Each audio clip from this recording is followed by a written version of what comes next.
Good morning, everyone. This is Bose John, and I would like to share with you some thoughts on life, hustle, and investment.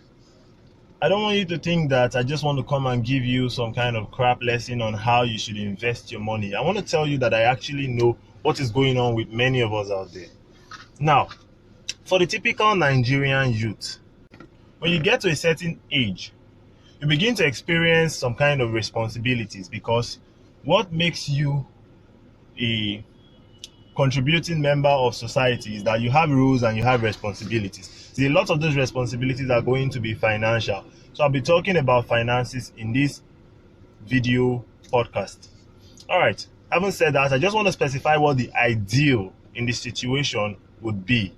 The ideal in the situation would be that if you have a single source of income, I compare that to someone that's riding a unicycle. For those of you who don't know what a unicycle is, I think I'm going to link it up somewhere in this video. So it's quite difficult to balance on a unicycle. To get on the unicycle, you actually need to get to a wall and then hold the wall for support to get on the unicycle. And when you're on the unicycle, you kind of have to spread your arms apart so that you maintain balance while cycling. And then you can only carry yourself on that unicycle. That means the carriage capacity of that one wheel is one person. Now that's compared to somebody who has a single source of income. In an ideal scenario, that single source of income is supposed to cater for just yourself. Now, if you have two sources of income, let's say you have your business and then you have a job, and you finish from your job and you rush to your business, you kind of look for a way to balance both. You're compared to someone who is on a bicycle, that is two wheels for movement. Your balance increases. I mean, you don't have to go to a wall for you to be able to get on the bicycle. You can just mount from a standing position. You can get on the bicycle. But then again, there are disadvantages in terms of your carriage capacity. If you actually carry one person, you discover that the effort required to actually get that bicycle in motion and to keep it in motion is more. If you approach a slight hill, you spend so much energy just to ascend the hill because now you've got somebody at the back carriage that you have to also cater for. That is also one thing is also true when you are on a bicycle, when you have two sources of income and you discover that you have to always be in motion. You have to always pedal. You cannot slow down. For example, you want to walk, somebody wants to walk and you want to probably cycle and then you want to have a conversation with the person. You discover it is quite difficult to pedal straight. You discover that your movement begins to go in a zigzag pattern. That's also true for somebody that has two sources of income. If you slow down, you discover you start to have all these obstacles, all these challenges. And you discover that you always have to be in motion. You close from the work, you rush to the business, you put in a little, you rush home, you sleep, get some rest. The next day, you're back to work. If you break down, money stops entering in from the business. Or if you break down for too long, you may receive a quit notice from the job. So it's quite difficult when you have two sources of income. Then it becomes even more difficult when you have an additional responsibility, that is somebody to carry or somebody to cater for. For example, you have your two sources of income and then a nephew is asked to put up with you for a while. You discover that it is quite difficult to even make any reasonable savings, even on your two sources of income. Now, let's move on to someone who has three sources of income, like somebody who has a tricycle, for example. You discover that your stability increases.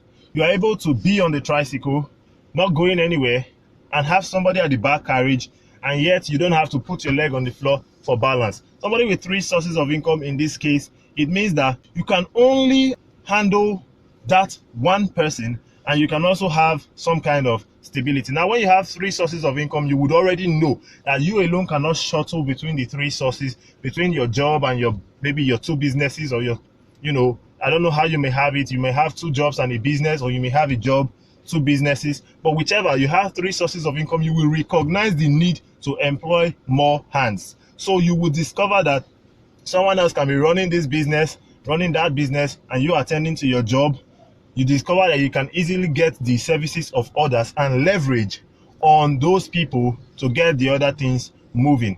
So you begin to employ the concept of leverage because you realize quickly that you cannot do all on your own, and you begin to experience more stability. You can be on your three sources of income, you're not going anywhere, yet you still have the stability to keep your legs off the ground. I mean, that is quite important because you no longer need to put your leg on the ground like in the case of the bicycle or in the case of the unicycle. You don't even have to always be in motion. You can actually have the businesses being handled by other people while you get to keep more of your time. Now, if you have 4 sources of income, which is my own preferred minimum, 4 sources of income, I compare that to a vehicle. You can see I'm currently in one, so this analysis will be very important because I think you can easily relate with that. So now, if you have a vehicle, 4 sources of income, you have yourself, you can cater for yourself, you can cater for your wife. Usually that would be the person sitting here, and you can attend to 3 children, 3 people at the back seat.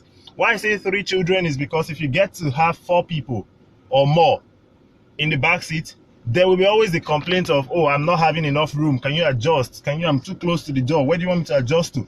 Now, if you have a 4 source of income and you have a large family, you have limited the capacity of that income to cater for that family. It means that you are saying with 4 sources of income, like the person that has a vehicle with 4 tires, that you want to overburden the vehicle, overweight the sources of income. Mind you, I'm comparing your source of income to the number of wheels you have for your mobility, and that also grants you your capacity, your carrying capacity. Now, I recommend 3 children, a man and his wife, 3 children, just like a vehicle with 4 tires, 2 people at the front, 3 at the back. Now, you may want to say, oh, you can squeeze in 1 extra person there, but then when you're squeezing in that extra person, there may be complaints. More of those people may be having challenges putting up space, and if you want to put that in a traditional family setting, it may be one of the child having to not go to school on time so that the others can finish first. So these are some of the issues you will face if you try to have a large family on your 4 sources of income. Now, this is the ideal. Don't forget, I said the ideal. But then let's talk about other variations to the ideal. We have situations where somebody has just 1 source of income and is carrying himself and 10 other dependents on that 1 source of income. Now, I'm not going to say, oh, that's so bad. I'm just going to tell you that this is Nigeria, right? And these things happen. You can have a first son out there struggling, trying to make ends meet. Maybe the dad is late, and then he has all these siblings and his mom depending on him. And he cannot say, you know what, you all just get lost. I'm just going to take care of myself. After all, 1 source of income, I have to just take care of 1 person. No, these things happen. And I can tell you, being a man is a very big responsibility. It's a very big responsibility, especially here in Nigeria. That name, man, it's not just a name, it's a title. It means you have to answer financially in the morning, in the afternoon, and at night. Now, when I say man, I'm not saying that the people who are male in sex. I'm saying that people who have taken the responsibility to stand up, to man up to the challenges of the family. Sometimes it may even be a woman. But basically, it's a responsibility. That is why you cannot be irresponsible and hope to also be a man. And when I say man, I'm not talking about sex male. I'm talking about somebody who is responsible to the financial challenges of the family. I'm not talking about a man who has a child and runs away. So these are some of the issues. Now, if you have a single source of income or maybe 2, you definitely know that you don't want to be having too many dependents. Some of us want to have a girlfriend at that stage of our lives. We want to even have maybe a child. Probably you think that you have maybe 1 salary and you think you can handle those burdens. No, it can't. That's why you have a lot of children out on the streets begging. These things are wrong.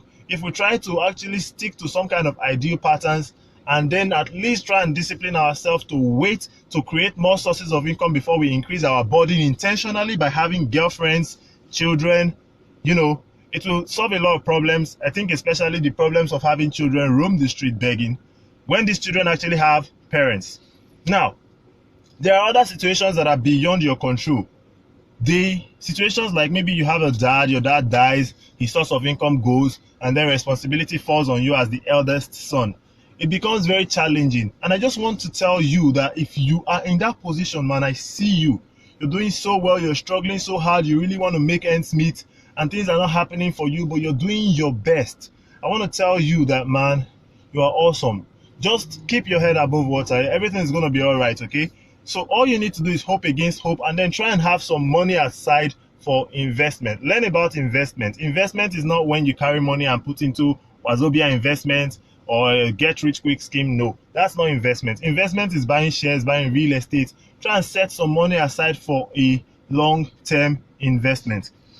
Then those people who are dependent on people who have 1 sources of income, I just want you to be their peace. Don't be a burden to these people. These people are going through so much.